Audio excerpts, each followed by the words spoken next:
حضور غوث پاک کے بعد سرکار غریب نواز کو دیں، ہندوستان کا سب سے بڑا ولی، ان سے بڑا ولی ہندوستان میں ہم کسی کو ماننے کے لیے تیار نہیں۔ ولایت کی اصطلاح میں سب سے بڑا ولی حضور غریب نواز ہے۔ اور ایک بات یاد رکھنا، ہندوستان میں جو دین پھیلا ہے اس کا سب سے بڑا تاج اور صحرا کسی کے سر بنتا ہے، وہ سلطان الاولیاء سرکار غریب نواز کی ذات ہے۔ یہاں غریب نواز کے برابر کوئی ولی نہیں ہے، سب ان کے زیر پا ہیں، اس لیے کہ غوث پاک نے ولایت ہندوستان جس کو عطا کی ہے اسے سلطان الہند سرکار غریب نواز کہا جاتا ہے۔ لیکن غریب نواز کو اب ہندوستان آنے سے پہلے غریب نواز کہاں تھے معلوم ہے؟ ہندوستان آنے سے پہلے سرکار غریب نواز تھے مدینہ منورہ میں۔ کیا کرتے تھے مدینہ شریف؟ ہمارے یہاں تو ولایت کا معیار یہ ہو گیا ہے کہ قبرستان میں بیٹھ کر چلم پی رہے ہو تو ولی ہے۔ ہم سب کو ولی ماننا چاہتے ہیں عالم کے علاوہ۔ میں یہ بات تسلیم کرتا ہوں کہ ہر عالم کہلانے والا ولی نہیں ہوتا، لیکن ہر ولی کے پاس علم ہوتا ہے، اس لیے کہ علم نہیں ہوگا تو تقویٰ کیسے ہوگا؟ اس لیے علم کی بڑی اہمیت ہے کائنات ولایت کے اندر۔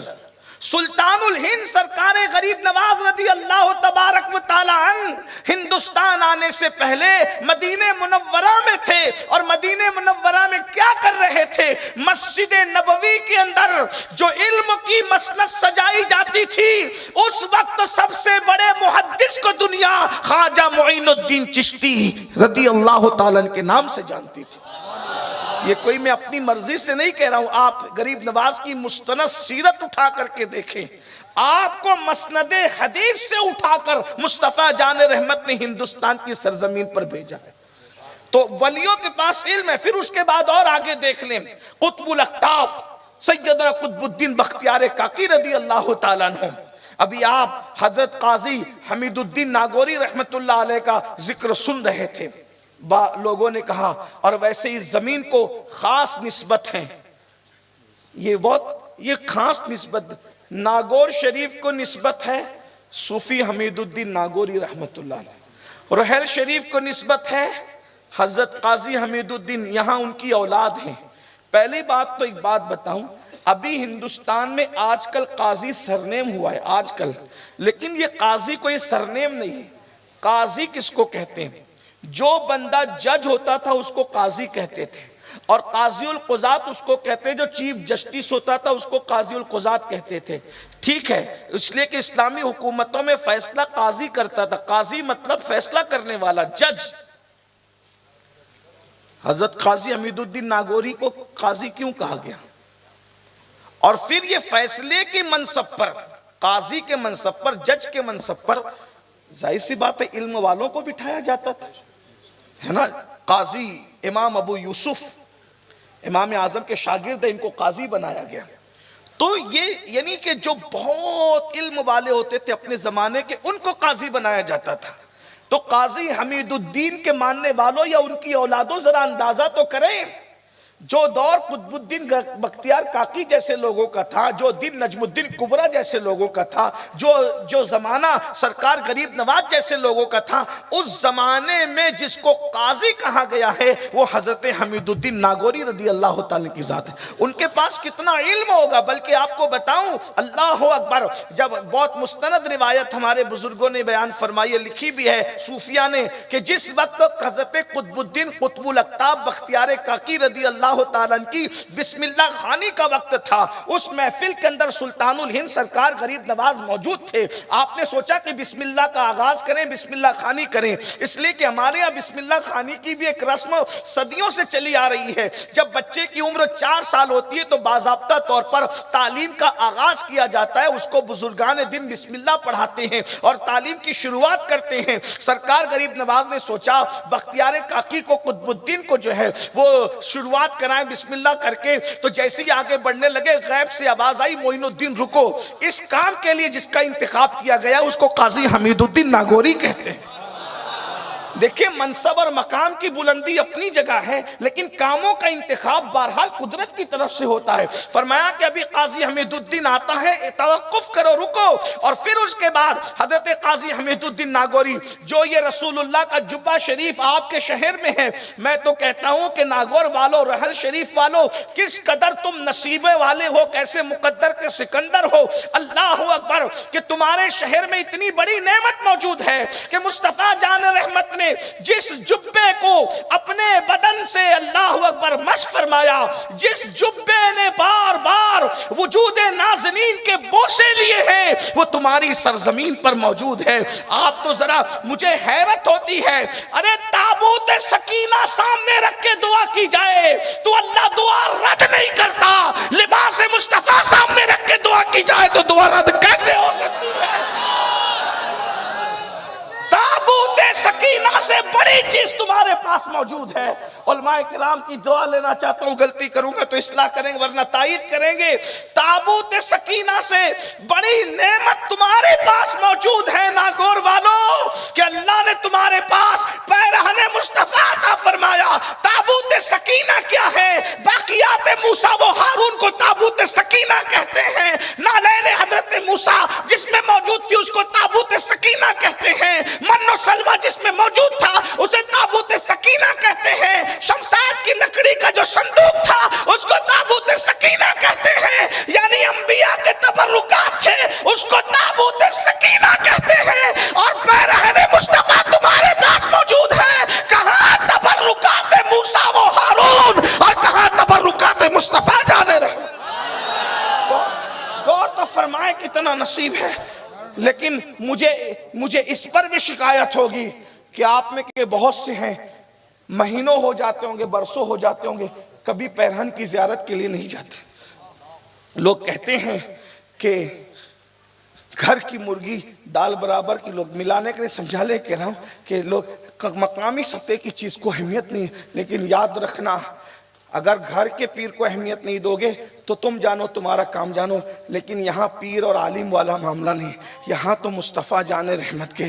ہائے ہائے، میری نظر، میں بچپنے سے اس کی زیارت کرتا آیا ہوں، میں بہت عرصے سے، میں سمجھتا ہوں کہ میں جب 9th کا طالب علم تھا، جب میں پہلی مرتبہ آیا تھا اور میں نے جب وہ اس کی زیارت کی تھی، جب وہ جبہ شریف کی زیارت کی تھی، کیونکہ میں پہلی مرتبہ راجستھان جو ہے قافلے میں جو ہے یہ آپ کے ناگور شریف میں، جب میں 9th کا طالب علم تھا، ایگزامز کی جو سمر کی چھٹیاں ہوتی ہے، اس وقت میں اپنے ساتھیوں کے ساتھ آیا تھا۔ جب مجھے پتہ چلا کہ حضور اکرم صلی اللہ علیہ وآلہ وسلم کا پیرہن شریف ہے، ایک پیرہن شریف ہمارے یہاں بھی ہے خلد آباد شریف میں، اور اس پیرہن شریف کی شان یہ ہے کہ ہمارے بزرگوں نے کہا کہ وہ پیرہن شریف ہے جو حضور علیہ السلام معراج پر پہن کر کے گئے تھے۔ لیکن وہاں پیرہن شریف کا دستور یہ ہے کہ صرف ربیع الاول شریف کی 12 تاریخ کو اس کی زیارت کرائی جاتی ہے، تو اس کے علاوہ پھر بادشاہ بھی آ جائے تو وہاں زیارت نہیں ہوتی۔ لیکن یہاں تو سبحان اللہ ہے، جب چاہیں آپ زیارت کر سکتے ہیں۔ نصیب ایک بات میں بات دور نہ نکلے، لیکن جو کم از کم مقامی لوگ ہیں جو شاید اس کی اہمیت سے کچھ دور ہو رہے ہیں، ہر مسلمان تو اہمیت جانتا ہے لیکن چونکہ کبھی کبھی سبق بھول جاتا ہے نا آدمی، تو میں تھوڑا سا آپ کو اس پر موٹیویٹ کرنا چاہتا ہوں۔ ایک مرتبہ جو ہے بارش رک گئی، بارش رکی اور بارش نہیں ہوتی تھی، باران رحمت رک گئی، بارش نہیں ہوتی تھی۔ لوگوں نے بہت دعائیں کی، استسقاء کی نمازیں پڑھی، لیکن بارش نہیں ہوئی۔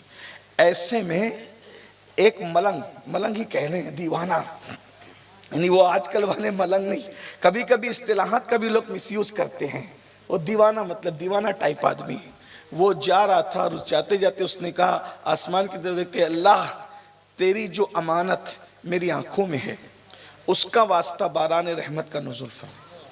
اور جیسے اس نے کہا برسات، بارش، گھنگور گھٹائیں چھا گئی اور بارش برس گئی، تو کوئی بندہ پیچھے لگ گیا اور بولا کہ بتاؤ کہ تمہاری آنکھ میں اللہ کی کون سی امانت ہے، تمہاری آنکھ میں اللہ کی کون سی امانت ہے؟ تو جو بارش ہو گئی تو انہوں نے کہا کہ میں نے اللہ کے ایک ولی کو دیکھا تھا، میں نے اللہ کے ایک ولی کو عارف باللہ کو دیکھا تھا، وہی امانت میری آنکھوں میں موجود ہے اور میں اسی کا وسیلہ لے کے دعا کیا تو بارش ہو گئی۔ ولی کو دیکھو تو خدا کی امانت آنکھوں میں محفوظ ہو جاتی ہے۔ یار نے جو لباس پہنا ہوگا اور پھر خوبصورت لباس، اللہ وہ حضور کا تو ہر لباس ہی خوبصورت ہے سبحان اللہ، لیکن جب وہ پیرہن پہ نظر پڑتی ہے تو دیکھ کر 1450 سال دماغ پیچھے جاتا ہے، سوچتے ہیں یہ جو ہے وہ پٹے والا اور یہ جو ہے وہ دھاری والا اور یہ اتنا خوبصورت لباس جب مصطفیٰ جان رحمت کے خوبصورت جسم پر لگا ہوگا تو حضور کتنے خوبصورت لگ رہے ہوں گے، حضور کے حسن کا عالم کیا ہوگا۔ بلکہ مجھے تو یہ آج پیرہن شریف دیکھتے ہوئے ایک روایت یاد آئی کہ حضور علیہ السلام جب نئے خوبصورت کپڑے پہنتے تھے تو ام المومنین کے سامنے کھڑے ہو کے کہتے تھے کہ عائشہ میں کیسا لگ رہا ہوں۔ ہائے ہائے، جس کو قرآن کہتا ہے وَالضُّحَىٰ وَاللَّيْلِ إِذَا سَجَىٰ، وہ حضور علیہ السلام پوچھتے ہیں عائشہ میں کیسا لگ رہا ہوں، تو پھر حضرت عائشہ صدیقہ رضی اللہ تعالیٰ پھر حضرت عائشہ ہے اللہ اکبر کبھی کہتی کہ آسمان کا چاند تو صرف رات کو چمکتا ہے، میرا چاند تو رات کو بھی چمکتا ہے دن کو بھی چمکتا ہے۔ بہرحال تو میں عرض یہ کر رہا تھا میرے بھائیوں کہ صوفی قاضی حمید الدین، اچھا کچھ لوگ جو ہیں کبھی کبھی بچے اس میں کنفیوز ہو جاتے ہیں جن کو بہت زیادہ گہرائی کا علم نہیں ہے، صوفی حمید الدین اور قاضی حمید الدین دونوں میں فرق ہے۔ بہت آسان فرق بتا دوں، جو صوفی حمید الدین ہیں ناگوری رحمت اللہ تعالی علیہ وہ سرکار غریب نواز کے خلیفہ ہیں، اور جو قاضی حمید الدین ہے وہ سرکار قطب الدین بختیار کاکی کے استاد ہیں۔ اور ایک بات میں آپ کو بتاؤں، یہ علماء توجہ فرمائیں گے دعا بھی دیں گے کہ ولایت میں قطب صاحب اور قاضی صاحب دونوں برابر نہیں، آپ برا مت مانیں لیکن میں کچھ سمجھانا چاہ رہا ہوں۔ ولایت میں قاضی صاحب اور قطب صاحب دونوں، قطب صاحب کا معیار بہت اونچا ہے ولایت، دیکھیں یہ بھی ایک اللہ کی شان ہے، اور جس کو خدا نے جو مرتبہ دیا وہ ماننا چاہیے، ہے نا، اللہ نے جس کو جو، یہی تو اہل سنت کی خوبصورتی ہے کہ ہم کسی کو کتنا بھی چاہ کر اپنی مرضی سے نہیں مان سکتے، ہے نا، یہی اہل سنت کے عقیدے کی خوبصورتی ہے کہ اللہ رسول نے جس کو جو مرتبہ دیا ہے ہمیں اس کو اس مرتبے پہ ماننا ہے۔ پھر ولیوں کے درمیان ہم اپنی مرضی سے تقابل نہیں کرتے، لیکن بہرحال ہمارے بزرگوں کے اقوال موجود ہیں کہ قاضی صاحب کی ولایت اور قطب صاحب کی ولایت میں بڑا فرق ہے۔ قطب صاحب بہرحال قطب صاحب ہے۔ قطب صاحب کیا ہے؟ سرکار غریب نواز کہا کرتے تھے کہ اگر قیامت میں اللہ مجھ سے پوچھے گا کہ معین الدین تو میرے لیے کیا لایا ہے تو میں قطب الدین بختیار کاکی کو پیش کر دوں گا۔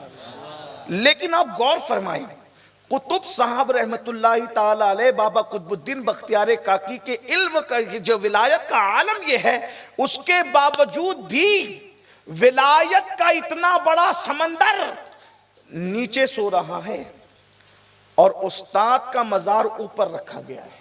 علم کی بنیاد، آج ہمارے یہاں علم والوں کی قدر نہیں ہے۔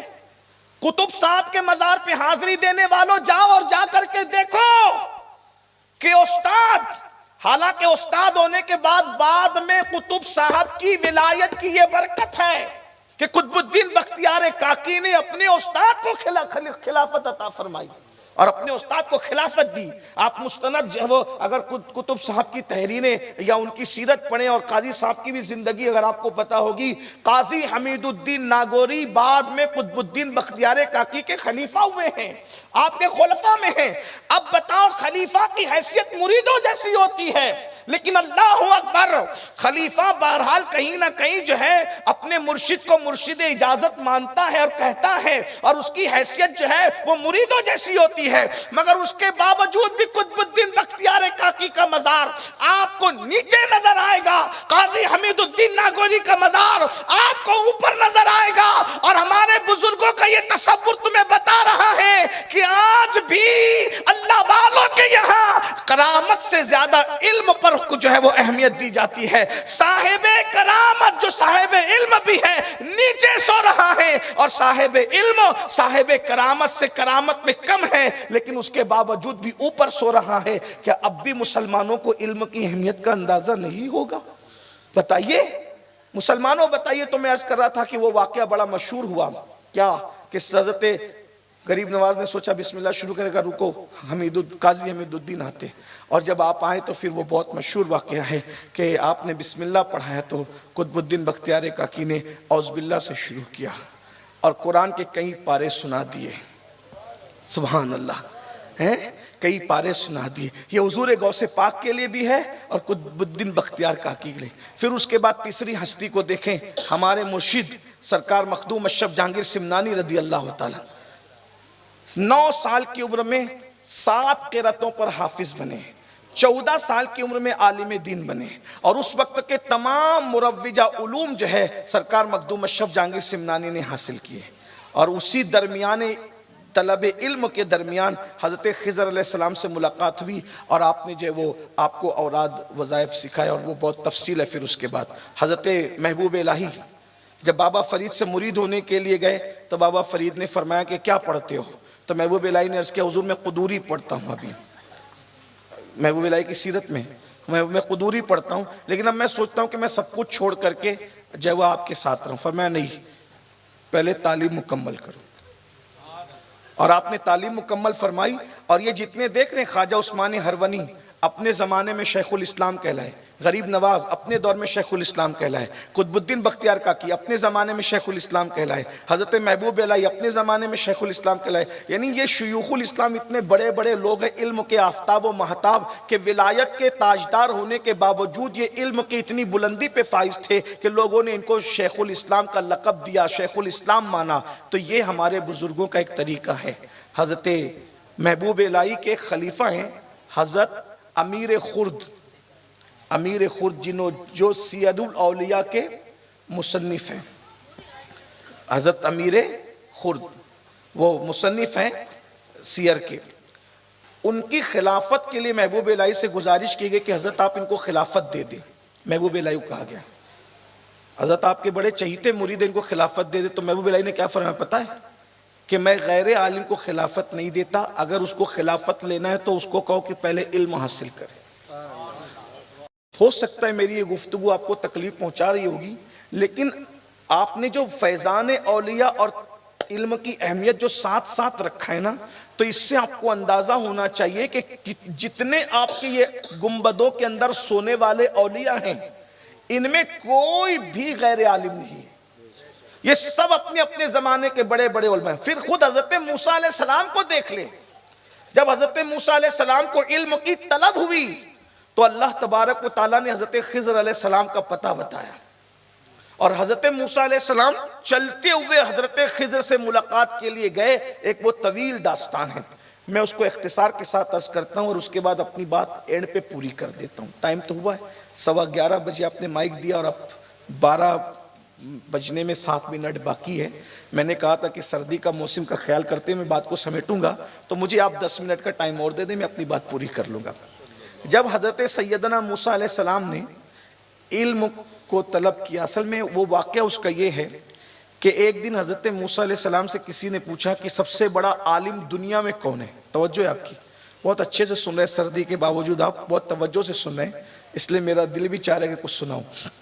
اور ویسے یہ علم کی زمین بھی ہے ماشاءاللہ، اہل ناگور نے، اہل باسنی نے جو وہ بہت علم پر کام کیا ہے، اور بعض ادارے تو اہل سنت کی جو ہے وہ گویا کہ شان بن کر کے چمک رہے ہیں، ان میں سے ایک فیضان اشرف بھی ہے ماشاءاللہ۔ بڑا کام ہوا ہے، بہت کام ہو رہا ہے۔ حافظ سعید صاحب وقتاً فوقتاً اپنی کارکردگی جو ہے وہ کبھی کبھی محبت فرماتے تو بھیج دیتے ہیں، تو نظروں سے گزرتا ہے تو بڑی دعائیں نکلتی ہیں۔ جو بھی کام کریں ہمیں اس کا سپورٹ کرنا چاہیے، بڑا کام ہو رہا ہے۔ اور بھی میں بہت سے ادارے نہیں جانتا، اور ویسے راجستھان میں حضور مفتی اعظم راجستھان رحمۃ اللہ علیہ نے اس حاکیہ کو جو خون جگر دے کر کے پروان چڑھایا، اور آج ان کے فیوز و برکات کے جو سوتے ہیں وہ پورے راجستھان کے اندر جو آبیاری کرتے ہوئے نظر آ رہے ہیں، تو اس سے حضور مفتی اعظم راجستھان کا قد، بلکہ میں کہتا ہوں کہ راجستھان میں جتنا بھی علمی کام ہو رہا ہے کہیں نہ کہیں اس میں فیضان حضور مفتی اعظم راجستھان رحمۃ اللہ علیہ کا ڈائریکٹ یا انڈائریکٹ آپ کو ضرور نظر آئے گا۔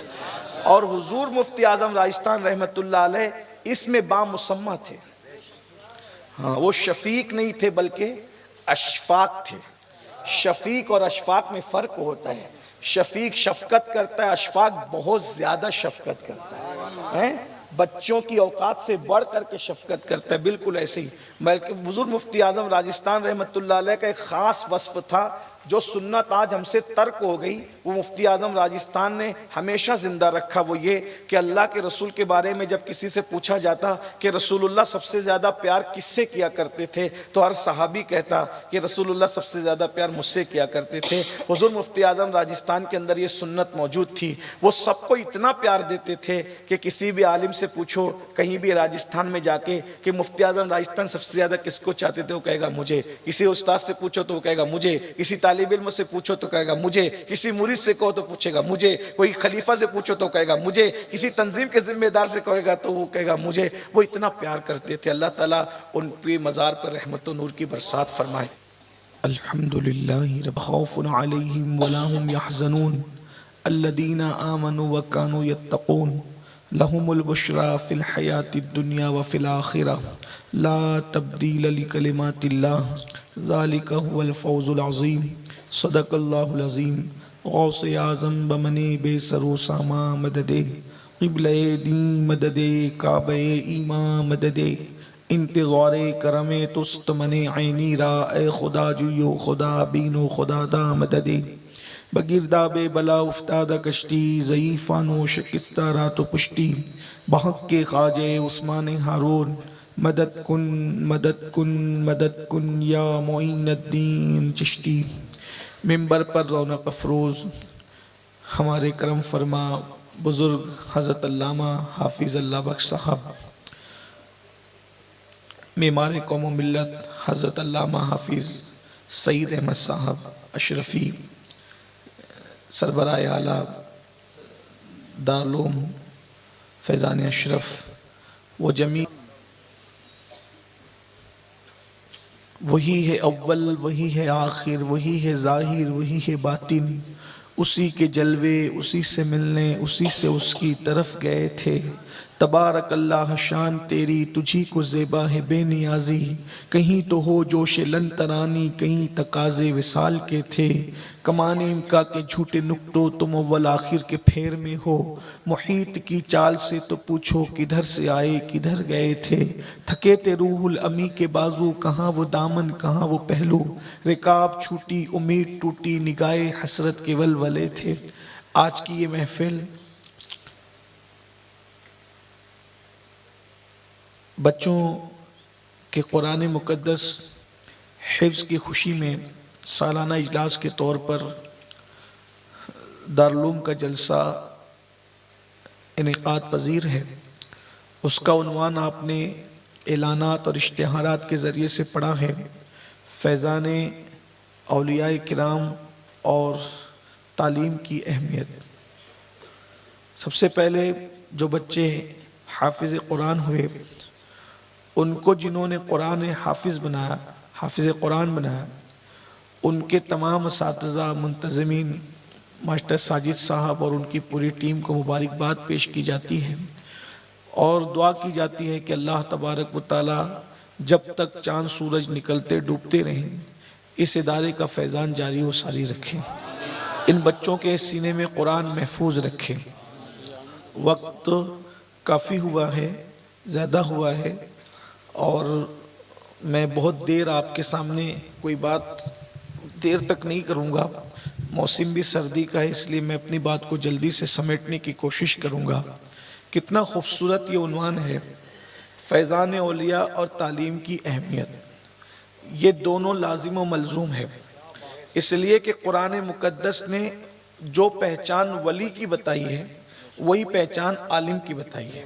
اللہ تبارک و تعالیٰ ارشاد فرماتا ہے الا ان اولیاء اللہ لا خوف علیہم ولا هم یحزنون، آگاہ ہو جاؤ بے شک اللہ کے ولی کو کوئی خوف ہے نہ غم ہے.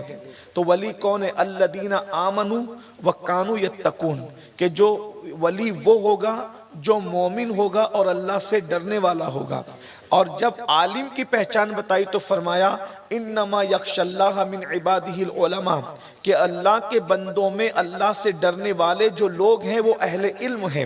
تو پتہ چلا عالم ربانی کی پہچان بھی اللہ کا خوف ہے اور ولی کی پہچان بھی اللہ کا خوف ہے۔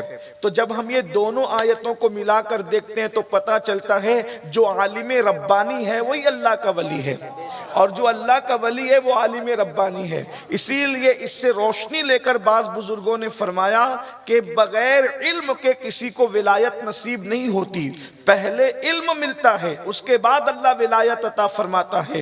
کوئی غیر عالم کبھی مقام ولایت پر پہنچ ہی نہیں سکتا۔ البتہ یہ ضرور ہے کہ جو اولیاء کرام مدرسہ گئے بغیر ولایت کا مقام انہوں نے حاصل کیا تو اس کی توضیح یہ کی جاتی ہے کہ اللہ تبارک و تعالی جو ہے وہ کبھی کسی کو کتابوں کے ذریعے سے علم عطا کرتا ہے اور کبھی کسی کو نگاہوں کے ذریعے سے علم عطا کرتا ہے، لیکن پہلے علم دیا جاتا ہے اس کے بعد اللہ تبارک و تعالی ولایت عطا کرتا ہے۔ ایک صاحب کہہ رہے تھے کہ یہ کیسے ہو سکتا ہے کہ جاہل کو ولایت نہیں ملتی؟ میں نے کہا تم جاہل کو اپنی بیٹی نہیں دیتے، جاہل کو اللہ اپنی ولایت کیسے عطا فرمائے گا؟ جب اپنی بیٹی دینے کی بات آتی ہے تو پوچھتے ہو کہ لڑکا کتنا پڑھا لکھا ہے؟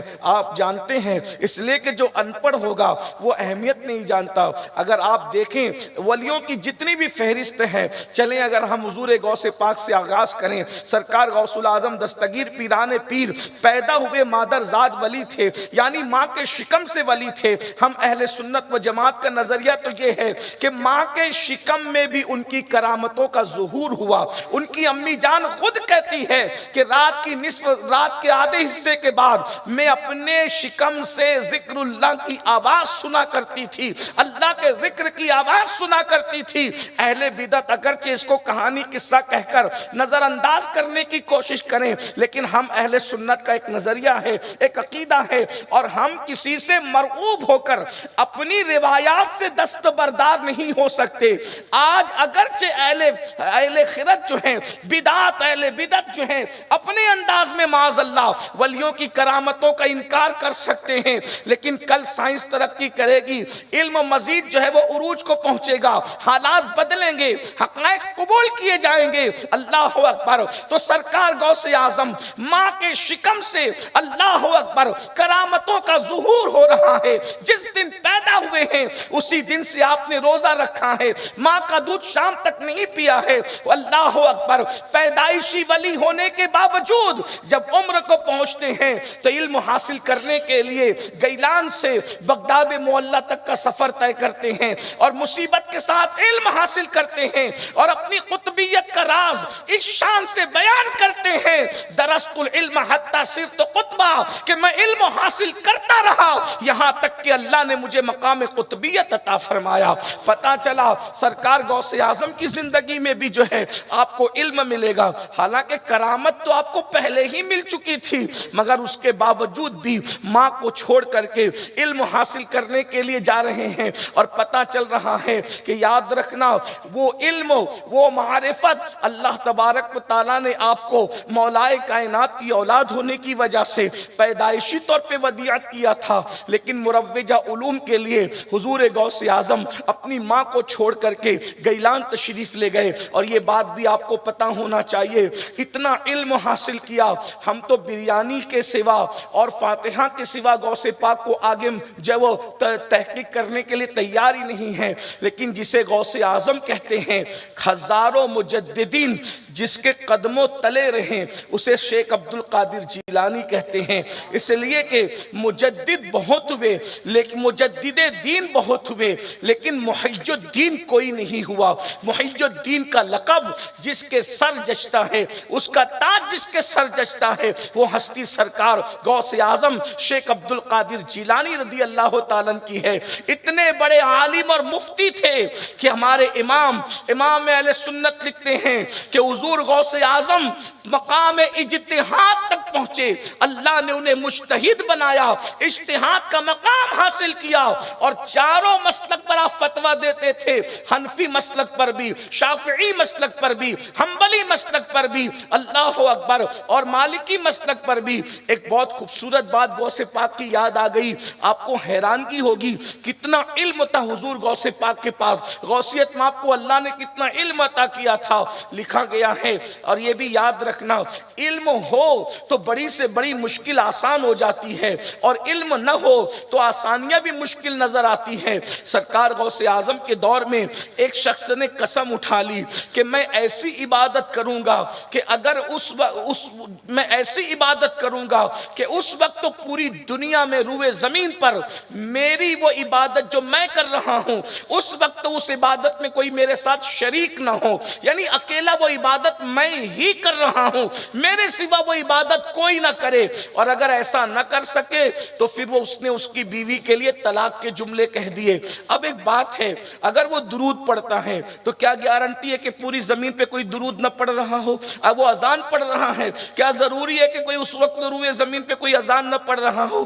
آپ جانتے ہیں اذان 24 گھنٹے میں ایک سیکنڈ بھی موقوف نہیں ہوتی۔ کسی ملک میں صبح ہو رہی ہے، کسی ملک میں دوپہر ہو رہی ہے، کسی ملک میں شام ہو رہی ہے، اللہ کا نغمہ، یہ لاہوتی نغمہ گونج رہا ہے، اس کی توحید کا نغمہ گونج رہا ہے۔ اندازہ فرمائیں تو اگر نماز پڑھ رہا ہو تو کوئی ضروری ہے کہ روئے زمین پہ کوئی نماز نہ پڑھ رہا ہو؟ چلے اگر قسم سے بچنے کے لیے مکروہ وقت ہی میں پڑھ لے تو یہاں مکروہ وقت ہے، کوئی نہیں پڑھ رہا ہوگا، کہیں اور تو مکروہ وقت نہیں ہے۔ بہرحال بہت مسئلہ ہوا، لوگ پریشان ہوئے تو لوگوں نے کہا کہ بھئی مفتیوں سے پوچھے، مفتیان کرام کے پاس رجوع کیا گیا، سب نے کہا مسئلہ زیر غور ہے، کچھ سمجھ میں نہیں آتا۔ آپ جانتے ہیں کہ جب سارے لوگ سرنڈر ہو گئے تو اس وقت لوگوں نے کہا یہ مسئلہ کوئی حل کر سکتا ہے تو وہ بغداد کے تاجدار گیلان کا بادشاہ جسے دنیا سلطان الاولیاء، قطب الاقطاب، غوث الاغواث، غیاث الکونین، غوث العالمین سیدنا شیخ عبد القادر جیلانی کے نام سے جانتی ہے، اس مسئلے کو غوث پاک حل فرمائیں گے۔ پھر کیا ہوا؟ جب لوگ وہاں پہنچے تو غوث پاک نے مسکراتے فرمایا اس میں مشکل کیا ہے، آسان سی بات ہے، اس کو کہہ دو کہ وہ مکہ المکرمہ چلا جائے اور مطاف حرم کو خالی کر دے، اکیلے کعبے کا طواف کرے، روئے زمین پہ جب وہ طواف کر رہا ہوگا اس وقت کوئی طواف نہیں کرے گا تو اس کی بیوی جو ہے وہ طلاق سے بچ جائے گی۔ دیکھ لیں یہ علم کا فیضان ہے۔ حضور غوث پاک کے بعد سرکار غریب نواز کو دیں، ہندوستان کا سب سے بڑا ولی، ان سے بڑا ولی ہندوستان میں ہم کسی کو ماننے کے لیے تیار نہیں۔ ولایت کی اصطلاح میں سب سے بڑا ولی حضور غریب نواز ہے۔ اور ایک بات یاد رکھنا، ہندوستان میں جو دین پھیلا ہے اس کا سب سے بڑا تاج اور صحرا کسی کے سر بنتا ہے، وہ سلطان الاولیاء سرکار غریب نواز کی ذات ہے۔ یہاں غریب نواز کے برابر کوئی ولی نہیں ہے، سب ان کے زیر پا ہیں، اس لیے کہ غوث پاک نے ولایت ہندوستان جس کو عطا کی ہے اسے سلطان الہند سرکار غریب نواز کہا جاتا ہے۔ لیکن غریب نواز کو اب ہندوستان آنے سے پہلے غریب نواز کہاں تھے معلوم ہے؟ ہندوستان آنے سے پہلے سرکار غریب نواز تھے مدینہ منورہ میں۔ کیا کرتے تھے مدینہ شریف؟ ہمارے یہاں تو ولایت کا معیار یہ ہو گیا ہے کہ قبرستان میں بیٹھ کر چلم پی رہے ہو تو ولی ہے۔ ہم سب کو ولی ماننا چاہتے ہیں عالم کے علاوہ۔ میں یہ بات تسلیم کرتا ہوں کہ ہر عالم کہلانے والا ولی نہیں ہوتا، لیکن ہر ولی کے پاس علم ہوتا، اس لیے کہ علم نہیں ہوگا تو تقویٰ کیسے ہوگا؟ اس لیے علم کی بڑی اہمیت ہے کائنات ولایت کے اندر۔ سلطان الہند سرکار غریب نواز رضی اللہ تبارک و تعالی عنہ ہندوستان آنے سے پہلے مدینہ منورہ میں تھے، اور مدینہ منورہ میں کیا کر رہے تھے؟ مسجد نبوی کے اندر جو علم کی مسند سجائی جاتی تھی اس وقت سب سے بڑے محدث کو دنیا خواجہ معین الدین چشتی رضی اللہ تعالیٰ عنہ کے نام سے جانتی تھی۔ یہ کوئی میں اپنی مرضی سے نہیں کہہ رہا ہوں، آپ غریب نواز کی مستند سیرت اٹھا کر کے دیکھیں، آپ کو مسند حدیث سے اٹھا کر مصطفیٰ جان رحمت نے ہندوستان کی سرزمین پر بھیجا ہے۔ تو ولیوں کے پاس علم ہے۔ پھر اس کے بعد اور آگے دیکھ لیں، قطب الاقطاب سیدنا قطب الدین بختیار کاکی رضی اللہ تعالیٰ عنہ۔ ابھی آپ حضرت قاضی حمید الدین ناگوری رحمت اللہ علیہ کا ذکر سن رہے تھے۔ لوگوں نے کہا اور ویسے اس زمین کو خاص نسبت ہے، یہ خاص نسبت ناگور شریف کو نسبت ہے صوفی حمید الدین ناگوری رحمت اللہ علیہ، رحل شریف کو نسبت ہے حضرت قاضی حمید الدین یہاں ان کی اولاد ہیں. پہلی بات تو ایک بات بتاؤں، ابھی ہندوستان میں آج کل قاضی سرنیم ہوا ہے آج کل، لیکن یہ قاضی کوئی سرنیم نہیں ہے. قاضی کس کو کہتے ہیں؟ جو بندہ جج ہوتا تھا اس کو قاضی کہتے تھے، اور قاضی القضات اس کو کہتے جو چیف جسٹس ہوتا تھا اس کو قاضی القضات کہتے تھے. ٹھیک ہے، اس لیے کہ اسلامی حکومتوں میں فیصلہ قاضی کرتا تھا. قاضی مطلب فیصلہ کرنے والا، جج. حضرت قاضی حمید الدین ناگوری کو قاضی کیوں کہا گیا؟ اور پھر یہ فیصلے کے منصب پر، قاضی کے منصب پر، جج کے منصب پر ظاہر سی بات ہے علم والوں کو بٹھایا جاتا تھا، ہے نا. قاضی امام ابو یوسف امام اعظم کے شاگرد ہیں، ان کو قاضی بنایا گیا. تو یہ یعنی کہ جو بہت علم والے ہوتے تھے اپنے زمانے کے، ان کو قاضی بنایا جاتا تھا. تو قاضی حمید الدین کے ماننے والوں یا ان کی اولادوں ذرا اندازہ تو کریں، جو دور قطب الدین بختیار کاکی جیسے لوگوں کا تھا، جو دن نجم الدین کبرا جیسے لوگوں کا تھا، جو زمانہ سرکار غریب نواز جیسے لوگوں کا تھا، اس زمانے میں جس کو قاضی کہا گیا ہے وہ حضرت حمید الدین ناگوری رضی اللہ تعالیٰ کی ذات ہے. ان کے پاس کتنا علم ہوگا. بلکہ آپ کو بتاؤں، اللہ اکبر، جب بہت مستند روایت ہمارے بزرگوں نے بیان فرمائی ہے، لکھی بھی ہے صوفیہ نے، کہ جس وقت حضرت قطب الدین قطب الاقطاب بختیار کاکی رضی اللہ تعالیٰ کی بسم اللہ خانی کا وقت تھا، اس محفل کے اندر سلطان الہند سرکار غریب نواز موجود تھے. آپ نے سوچا کہ بسم اللہ کا آغاز کریں، بسم اللہ خانی کریں، اس لیے کہ ہمارے یہاں بسم اللہ خانی کی بھی ایک رسم صدیوں سے چلی آ رہی ہے. جب بچے کی عمر 4 سال ہوتی ہے تو باضابطہ طور پر تعلیم کا آغاز کیا جاتا ہے، اس کو بزرگان دین بسم اللہ پڑھاتے ہیں اور تعلیم کی شروعات کرتے ہیں. سرکار غریب نواز نے سوچا بختیار کاکی کو، قطب الدین کو جو ہے وہ شروعات کرائیں بسم اللہ کر کے. تو جیسے ہی آگے بڑھنے لگے، غیب سے آواز آئی، معین الدین رکو. اس کام کے لیے جس کا انتخاب کیا گیا اس کو قاضی حمید الدین ناگوری کہتے ہیں. دیکھیں، منصب اور مقام کی بلندی اپنی جگہ ہے، لیکن کاموں کا انتخاب بہرحال قدرت کی طرف سے ہوتا ہے. فرمایا کہ ابھی قاضی حمید الدین آتا ہے، توقف کرو، رکو. اور پھر اس کے بعد حضرت قاضی حمید الدین ناگوری، جو یہ رسول اللہ کا جبہ شریف آپ کے شہر میں ہے، میں تو کہتا ہوں کہ ناگور والو، رحل شریف والو، کس قدر تم نصیبے والے ہو، کیسے مقدر کے سکندر ہو. اللہ اکبر، کہ تمہارے شہر میں اتنی بڑی نعمت موجود ہے کہ مصطفیٰ جان رحمت نے جس جبے کو اپنے بدن سے، اللہ اکبر، مس فرمایا، جس جبے نے بار بار وجود نازنین کے بوسے لیے ہیں، وہ تمہاری سرزمین پر موجود ہے. آپ تو ذرا، مجھے حیرت ہوتی ہے، ارے تابوت سکینہ سامنے رکھ کے دعا کی جائے تو اللہ دعا رد نہیں کرتا، لباس مصطفیٰ سامنے رکھ کے دعا کی جائے تو دعا رد کیسے ہو سکتی ہے؟ تابوت سکینہ سے بڑی چیز تمہارے پاس موجود ہے.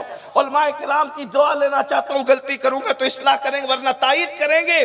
تابوت سکینہ سے بڑی نعمت تمہارے پاس موجود ہے ناگور والو، کہ اللہ نے تمہارے پاس پیرہن مصطفیٰ عطا فرمایا. تابوت سکینہ کیا ہے؟ باقیات موسیٰ و ہارون کو تابوت سکینہ کہتے ہیں. نالین حضرت موسیٰ جس میں موجود تھی اس کو تابوت سکینہ کہتے ہیں. من و سلوہ جس میں موجود تھا اسے تابوت سکینہ کہتے ہیں. شمشاد کی لکڑی کا جو صندوق تھا اس کو تابوت سکینہ کہتے ہیں. یعنی انبیاء کے تبرکات تھے، اس کو تابوت سکینہ کہتے ہیں. اور پیرہن مصطفیٰ تمہارے پاس موجود ہے. کہاں تبرکات موسیٰ و ہارون اور کہاں تبرکات مصطفیٰ